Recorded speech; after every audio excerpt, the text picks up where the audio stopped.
Jamaica needs to prepare itself for this dispensation of the fourth industrial revolution, where the cyber world will be paired with the physical world. So you're living in the cyber physical.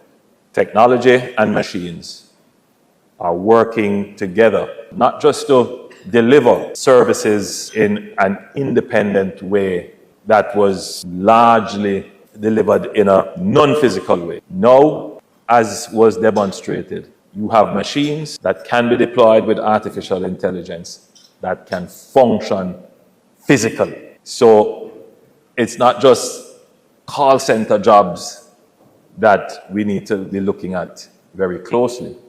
It is other kinds of jobs that will also be impacted. The solution is not to hide from it. It's not to be fearful of it. The solution is for us to use the technology to increase the level of training and skills in our society so that our people can take on higher order tasks which bring higher order pay.